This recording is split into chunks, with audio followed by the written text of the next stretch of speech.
अस्सलाम वालेकुम नाजरीन, सईद बलोच एक नई वीडियो के साथ आपकी खिदमत में हाजिर है। नाजरीन, आज अडियाला जेल से साबिक वज़ीर-ए-आज़म इमरान ख़ान और उनकी अहलिया बुशरा बीबी के ख़िलाफ़ एक फ़ैसला आया। यकीनन इस वक्त पाकिस्तान तहरीक इंसाफ पर पूरे मुल्क में ज़मीन तंग कर दी गई है और इंतहाई एक मुश्किल सूरत हाल का सामना है। 4 रोज़ के बाद आम इंतखाबात हैं। आज 3 फरवरी है और 8 फरवरी को पोलिंग डे है।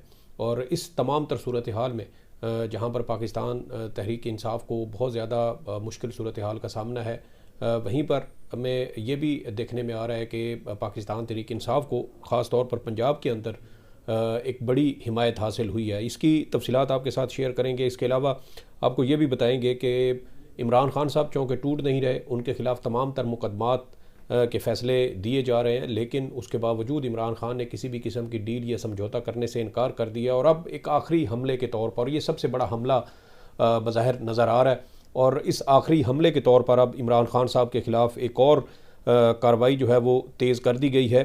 इसकी तफसीलात आपके साथ शेयर करेंगे कि ये क्या मामला है। इसके अलावा आज गुजरांवाला का एक स्टेडियम पाकिस्तान मुस्लिम लीग नून के लिए सियासी कब्रिस्तान साबित हुआ है। ये तफसीलात भी आपके साथ शेयर करेंगे।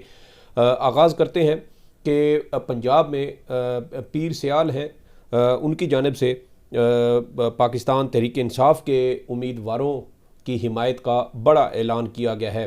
पीर सियाल का जो मज़ार है ये सरगोदा के करीब वाक़ है, और सरगोदा हो, ज़िला जंग हो, मुल्तान और साउथ पंजाब का एक बहुत बड़ा जो इलाका है वो पीर सियाल के मुरीदों पर मुश्तमिल है।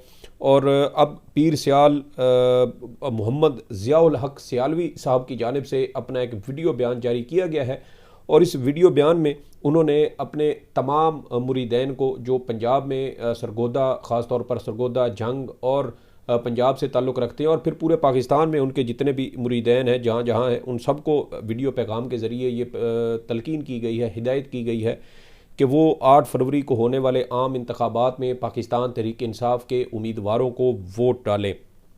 ये एक बहुत बड़ी हिमायत है, क्योंकि पीर सियाल के लाखों जो हैं वो मुरीदैन हैं पूरे मुल्क में, और अगर उन मुरीदैन की जानिब से PTI को इस मुश्किल वक्त में वोट मिलता है तो यकीनन इसका पाकिस्तान तहरीक इंसाफ को सियासी तौर पर बहुत बड़ा फ़ायदा होगा।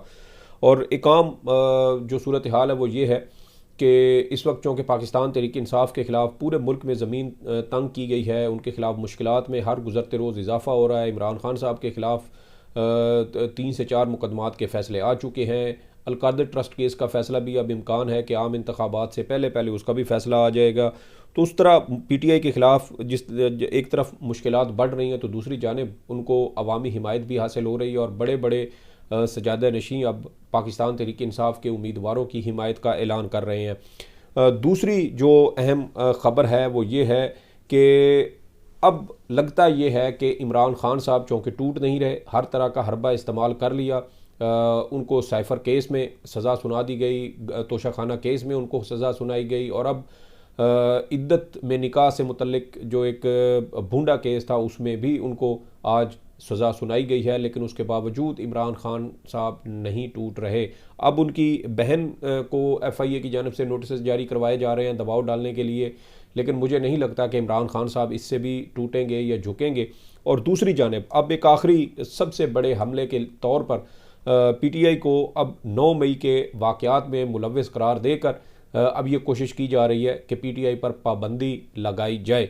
और इसी हवाले से गुज़श्ता तकरीबन कोई 1 हफ़्ता या 10 दिन से ये ख़बरें सामने आ रही थी कि अब पाकिस्तान तहरीक इंसाफ पर, यानी मुकम्मल पूरी सियासी जमात पर अब पाबंदी लगाने के हवाले से इक़दामात जो हैं वो शुरू किए गए थे। इसी हवाले से तकरीबन कोई 2 से 3 हफ़्ते पहले वफाकी हुकूमत की जानिब से वज़ीर कानून की सरबराही में कमेटी तश्कील दी गई थी, और उस कमेटी का कायमा कमेटी जो काबीना की कमेटी थी उसका मकसद भी यही था कि 9 मई के वाक़यात के हवाले से अपनी मुफस्सिल रिपोर्ट जो है वो जमा करवाई जाए। एक तरफ वफाकी हुकूमत इसके ऊपर तहकीकात कर रही है, दूसरी तरफ पंजाब की जो सूबाई हुकूमत है वो इस पर कार्रवाई कर रही है। इसके अलावा तीसरी जानिब आप देखें तो जो फ़ौजी अदालतों में भी 9 मई के वाक़यात में मुलव्वस लोगों के ख़िलाफ़ ट्रायल जारी है। इस तरह मुख्तलिफ़ फ़ोरम्स पर 9 मई के वाक़यात को बुनियाद बनाकर कार्रवाई जारी है, और अब महकमा दाखिला पंजाब की जानिब से 9 मई के वाक़यात के हवाले से एक मुफस्सिल रिपोर्ट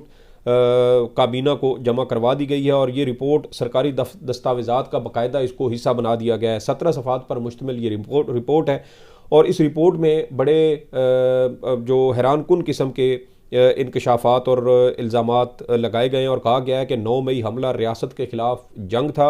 9 मई को PTI के कारकुनों ने रियासत पर हमला किया। ये TTP यानी तहरीक तालिबान पाकिस्तान की तर्ज पर यह हमला था और आपको याद होगा कि अब से तकरीबन 2-3 रोज़ पहले मरियम नवाज़ की जानिब से एक जलसे में तकरीर करते हुए कहा गया था कि PTI के साथ दहशतगर्दों वाला सलूक होना चाहिए और अब PTI के ख़िलाफ़ इस रिपोर्ट में TTP के साथ उसको जोड़ते हुए कहा गया है कि 9 मई को जो हमला PTI कारकुनों की जानिब से पूरे मुल्क में किया गया वो दर हकीकत तहरीक तालिबान पाकिस्तान यानी TTP की तर्ज का ये हमला था।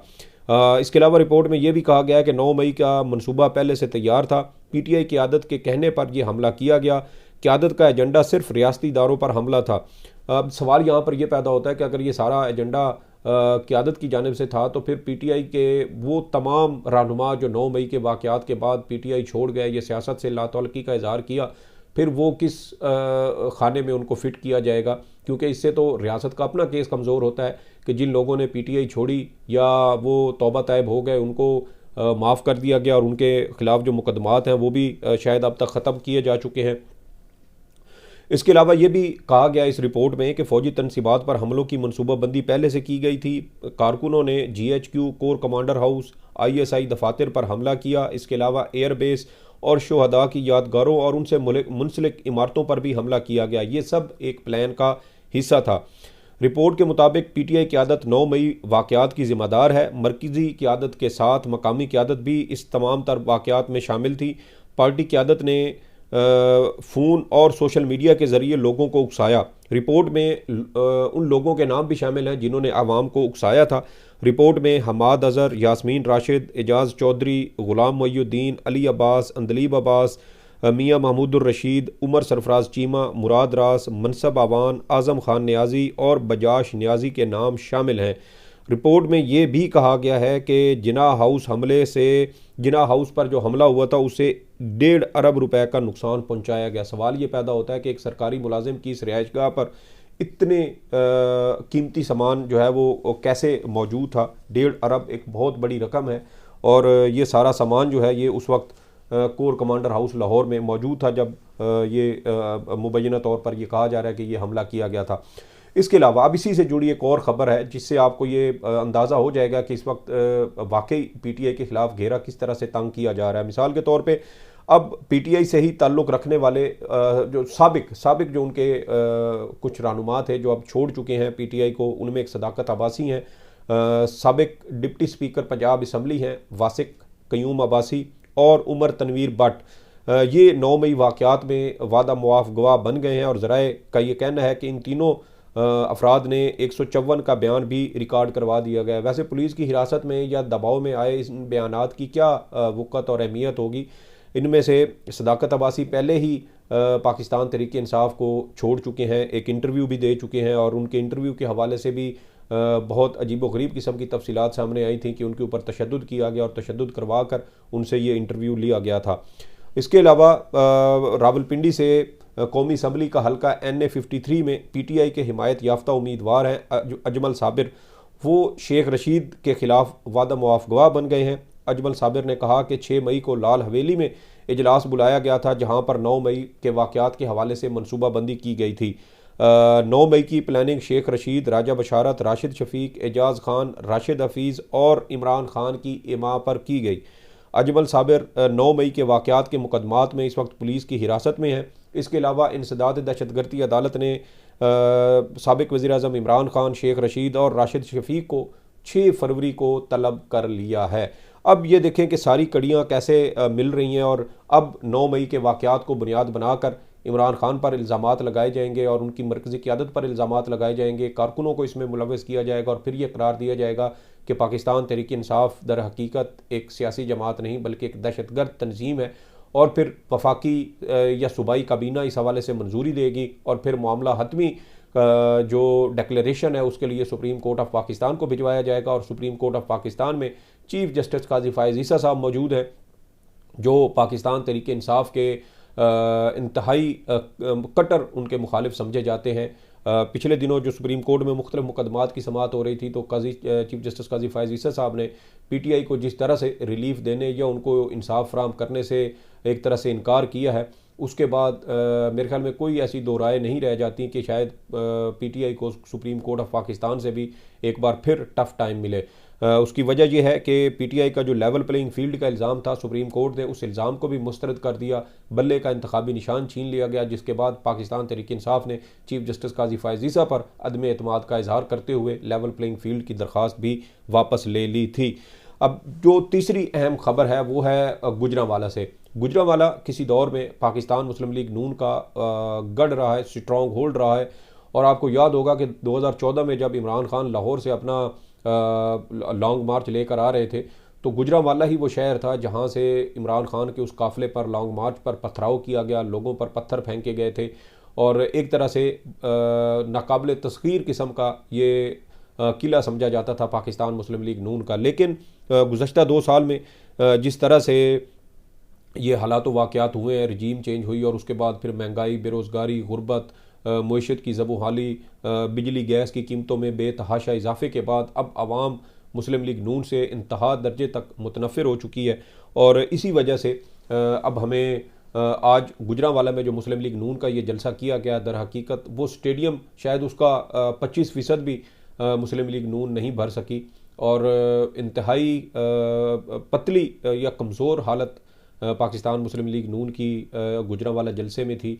ये वही गुजरांवाला जलसा है कि जब मरियम नवाज़ साहिबा लाहौर से चली थी महंगाई मुकाओ मार्च लेकर, 26 मार्च 2022 को उन्होंने इस्लामाबाद पहुंचना था और जब गुजरांवाला पहुंचे, रात उन्होंने वहां क़याम किया और सुबह दोपहर को तकरीबन 12 बजे के करीब उन्होंने गुजरांवाला के एक मेन चौक में कारकुनों से खिताब करना था और जिसके बाद उन्होंने वहाँ से आगे इस्लामाबाद के लिए रवाना होना था। लेकिन 12 बजे तक कारकुनान ही इकट्ठे ना हो सके और शदीद सरजनिश की गई मकामी क़यादत की, जिसके बाद एक बार फिर लोग इकट्ठे करने का हुक्म दिया गया। फिर रात को जाकर कुछ लोग इकट्ठे हुए, वहाँ मरियम नवाज़ और हमज़ा शहबाज ने अपना खिताब किया और फिर उस खिताब के बाद वो वहाँ से इस्लामाबाद के लिए रवाना हुए। तो और दूसरी बात कि जब PDM तहरीक का आगाज़ किया गया था तो जो पहला जलसा किया गया था वो गुजरांवाला में ही किया गया था और इसी जलसे में नवाज़ शरीफ साहब ने रियासती इदारों के ख़िलाफ़ साबिक़ army chief general Qamar Javed Bajwa और साबिक़ DG ISI फैज़ हमीद के ख़िलाफ़ तकरीर की थी। और इस तकरीर के बाद मुस्लिम लीग नून के ख़िलाफ़ इंतहाई